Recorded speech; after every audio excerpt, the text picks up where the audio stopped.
husband and I live with my mom, and we're her caregivers, and she is 92.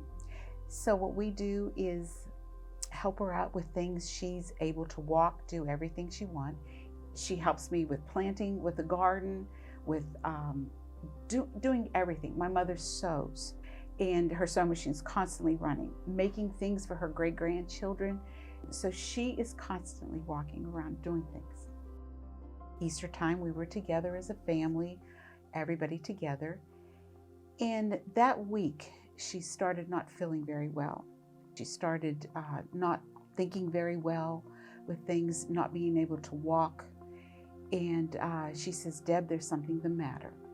So we took her to the doctors. They did a couple tests. They sent her home. By that Saturday, we had taken her to the emergency room. She was to the point where to feed herself, she was shaking. She could not even get it up to her mouth. She couldn't get out of bed. So they kept her a few more days, did a little bit of therapy, sent her home. We had home care come in. They did a couple things with her. By that Friday, she wasn't doing any better. The nurse called the doctor and said, "I think something should be done." Nothing was done. That Saturday, a fever came. We brought her to the hospital again. She was in the emergency room, finally got a room, was in there for another week and a half.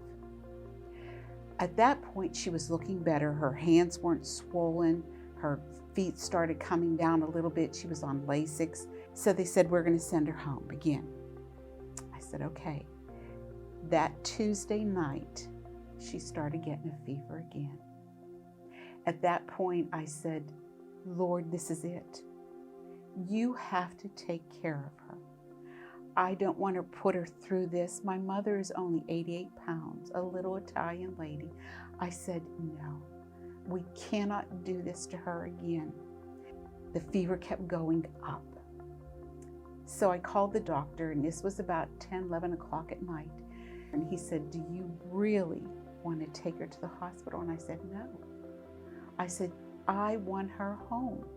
I said, "I know that the Lord is going to take care of her." He says, "Keep her home till morning then." So I said, "Okay." So I began walking around the kitchen table, didn't want to wake up my husband who was upstairs, and just kept praying. It was around 2 o'clock, and just a peace came over me. And at that point, I went and laid down on the floor again and went to sleep. Around 2 o'clock, around the same time she was praying, unbeknownst to me, I was awakened by a dream. And the dream was the event where Jesus went and healed Peter's mother-in-law.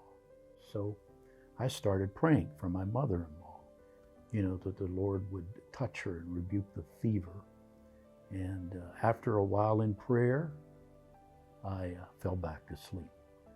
And so the next morning, we were both awake, and my wife was telling me her experience, and she was talking about how she went into the kitchen to pray. And I said, "Well, what time was that?"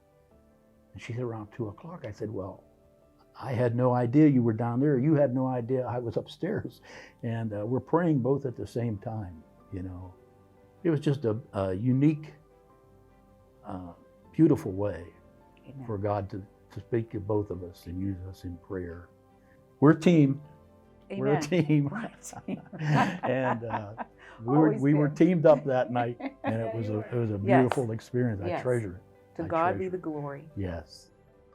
Now her mom, from that moment on, from that morning when she awakened, her whole situation changed. Day after day, she got stronger, better in every way. They said, this is very rare for someone your mother's age to come back from a severe infection as she had. They said, "We find no residual effects." Yes. None.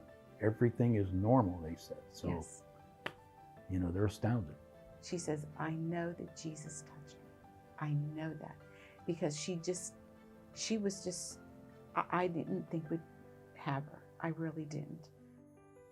Sometimes we get weary. Sometimes we get in our self-pity and we have to really press in all the time. And we can't let up, because the world is all around us and we're in it, but we're not of it. So we have to keep pressing in constantly. Now, there's a lot of things that haven't been answered for us, but this particular one, God has a reason for it. And I know He does. And people need to hear that no matter what, it may take a day, it may take 3 days, it may take years, 3 years, 30 years, whatever, but keep pressing in.